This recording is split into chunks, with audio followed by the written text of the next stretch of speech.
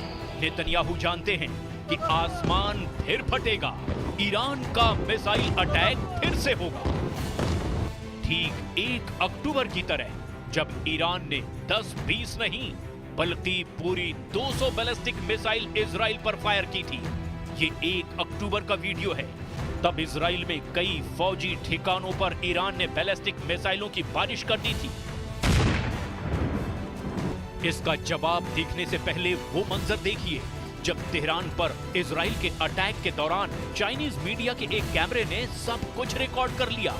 位于伊朗首都德黑兰，我们可以看到，在我摄像机录制的方向，这一片亮光的地方就是伊朗的军营，然后在这片军营的上空，刚刚我们拍摄到了防空系统进行拦截的相关的画面。 Iran अगर अब counter strike करेगा तो समझ लीजिए कि दुनिया बहुत बड़े खतरे या यूं कहें कि वर्ल्ड वॉर की शुरुआत होते हुए देखेगी, जिसमें फिर से तेहरान और तेल अवीव नहीं बल्कि तुर्की से ताइवान और फिर यूक्रेन से यूएस यानी अमेरिका तक युद्ध में जलने लगेंगे। इसीलिए दुनिया पूछ रही है कि क्या ये ईरान की बदला नाइट है? क्या 1 अक्टूबर को दोहराएगा ईरान? ईरान के इरादे और खामनेई के गुस्से को देखते हुए सबसे बड़ा टेंशन वाला मीटर अमेरिका, इजराइल और ब्रिटेन में घूमने लगा है। तीनों देशों में ईरान को लेकर खतरे का लेवल बहुत हाई है।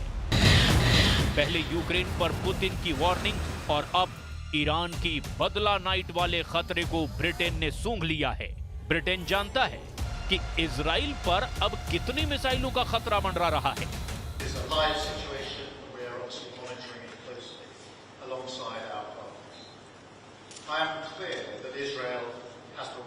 To defend itself against Iranian aggression.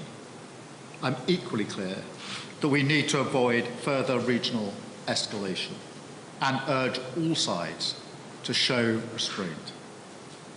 Iran should not respond. We will continue to work with allies to de-escalate the situation across the region. युद्ध का एपिसेंटर बार बार बदल रहा है। गाजा के बाद लेबनान और अब इजराइल के बाद ईरान पर हमला। लेकिन इस बार सवाल नाक का है, सवाल रुतबे का है, सवाल उस इज्जत का है जिसकी धाक ईरान पिछले 1 साल से दुनिया पर जमा रहा है।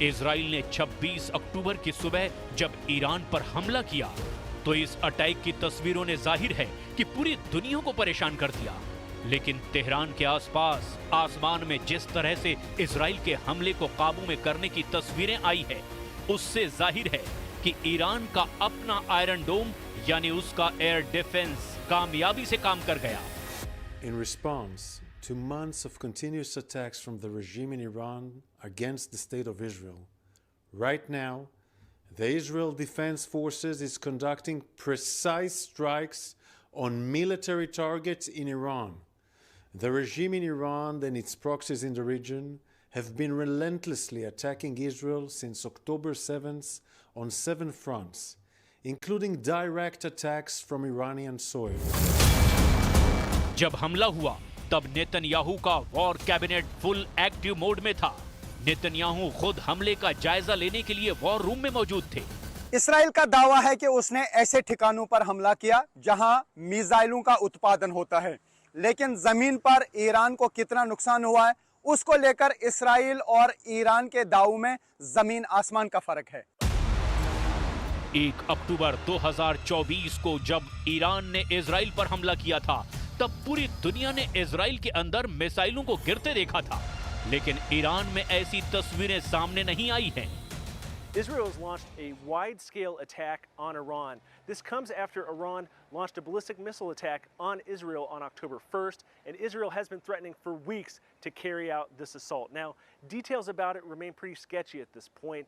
The Iranian military has come out and said that Israel targeted 3 different provinces in the country and caused what it described as limited damage.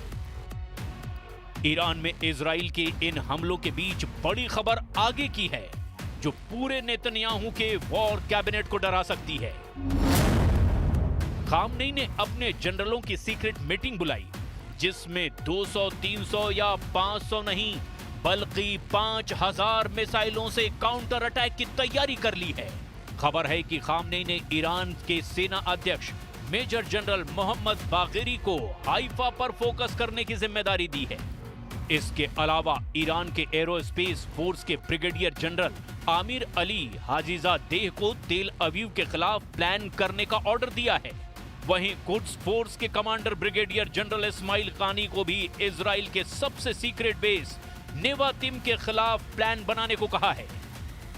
यानी बहुत साफ सी बात है कि सुप्रीम लीडर खामनेई का इरादा अब इजराइल के हर शहर को 500 मिसाइलों से उड़ाने का नजर आ रहा है और इसके लिए एक शहर एक जनरल का प्लान बन चुका है।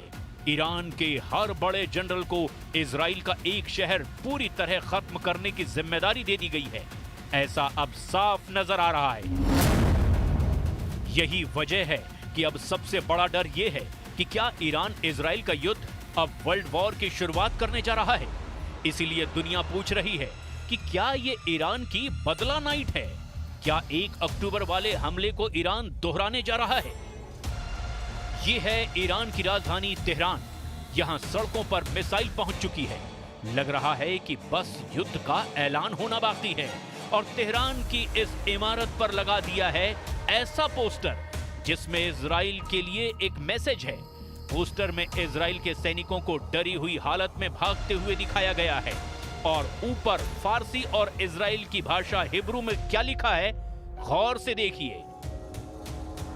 फारसी में लिखा है, हम उस जगह बदला लेंगे जहां तुमने सोचा भी नहीं होगा।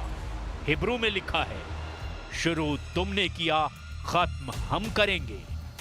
इस पोस्टर में इजरायली सैनिकों को खौफ में दिखाकर यह मैसेज देना सीधा इजराइल को चैलेंज है। गजा में 43,000 से ज्यादा लोगों की मौत हुई है, जबकि लेबनान में 2,600 से ज्यादा लोगों की जान जा चुकी है। ईरान और इसराइल की टक्कर में ये दोनों जगहें इसराइल का सॉफ्ट टारगेट बन चुकी हूं। इस वक्त मैं लेबनान में हूं और यहां जो तबाही देखने को मिल रही है उस पर इसराइल की एयर स्ट्राइक्स की छाप लगी है। कोई नहीं जानता ये जंग कब खत्म होगी। दोनों जगह से आ रही तस्वीरें बार बार बता रही हैं कि इजराइल और ईरान के युद्ध के बीच इन दोनों जगहों पर लाशें रोज बिछाई जा रही हैं। इन दोनों का बदला ईरान लेता रहेगा। ये बात खामनेई के सीक्रेट चैम्बर से बार बार लीक करके बताई जा रही है। तेहरान की सड़कों पर इजराइल से बदला लेने वाले पोस्टरों में इस्माइल हानिया भी हैं, कासिम सुलेमानी की भी तस्वीर है और ईरान के सुप्रीम लीडर को भी ये पोस्टर में देखिए, जो एक बैलिस्टिक मिसाइल के साइज का लगाया गया है। यानी इजराइल को बैलिस्टिक चैलेंज के साथ ईरान बता रहा है कि वो किसका बदला लेना चाहता है। पहला बदला गाजा का है, जहां 43,000 से ज्यादा लोग मारे जा चुके हैं। दूसरा बदला यमन का है, जो अमेरिका और ब्रिटेन के साथ अब इजराइल के टारगेट पर है। तीसरा बदला लेबनान का है, जहां इजराइल की बमबारी में 2,600 से ज्यादा लोग मारे जा चुके हैं। चौथा बदला इस्माइल हानिया का है, जिसकी हत्या इजरायली खुफिया एजेंसी ने तेहरान में की थी। और पांचवा बदला ईरान अपने जनरल कासिम सुलेमानी के मर्डर का लेना चाहता है, जिन्हें अमेरिका ने 2020 में बगदाद में ड्रोन अटैक करके मार डाला था। तेहरान की तस्वीरों पर अब मिसाइलों के साथ जनरल कासिम सुलेमानी की ये तस्वीर बहुत बड़ा सबूत है। मुअस्सिर व अर्ज़ंदे हिज़्बुल्लाह रो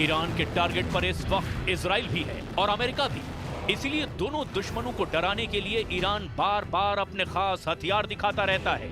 ईरान अपनी मिसाइलों का प्रदर्शन सड़कों से लेकर लॉन्च पैड तक कर चुका है। तेहरान की सड़कों पर ईरान की मिसाइलों को देखिए, जो ईरान के लोगों के साथ पूरी दुनिया के सामने साबित करने की कोशिश है कि ईरान इजराइल को टक्कर देता रहेगा।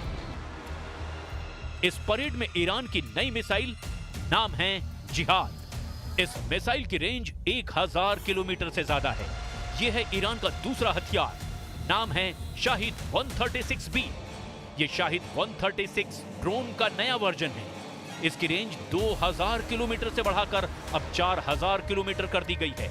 यानी इजराइल क्या, ईरान यूरोप के नेटो के अड्डों तक हमला कर सकता है। ईरान ने हाल में अपनी परेड में तेज बैलिस्टिक मिसाइल दिखाई थी, जिसके बाद से अमेरिका और इजराइल दोनों अलर्ट हैं। इसमें 2 खैबर शिकन बैलिस्टिक मिसाइल, 2 फतेह missile, 4 Haj Qasem missile, 2 Qadr H missile, 2 Emad missile, 3 Khorramshahr missile, 4 Sejjil missile और 4 जिहाद मिसाइलों का प्रदर्शन किया गया। ये मिसाइलें दिखाकर ईरान अब इजराइल में पोस्टर वाला खौफ भरना चाहता है। पोस्टर में इजरायली सैनिकों के डरे हुए चेहरे नेतन्याहू तक भी पहुंचते होंगे, इसमें कोई शक नहीं है। पोस्टर में फारसी और हिब्रू दोनों भाषाओं में लिखा है कि बदला जरूर लिया जाएगा और इस युद्ध को ईरान खत्म करेगा। ये ईरान की तरफ से बड़े हमले का सरप्राइज माना जा रहा है। इसमें कोई शक नहीं कि ईरान की मिसाइल टेक्नोलॉजी से इजराइल से ज्यादा अमेरिका घबराया हुआ है। दोनों के कमांडर बेचैन हैं। यही वजह है कि अमेरिका, जर्मनी, ब्रिटेन और फ्रांस, नेटो के इन 4 देशों ने ईरान पर नए प्रतिबंध लगाए हैं। ये परेड और पोस्टर दोनों के जरिए ईरान बताना चाहता है कि उसका बदला लेने वाला इरादा अटल है।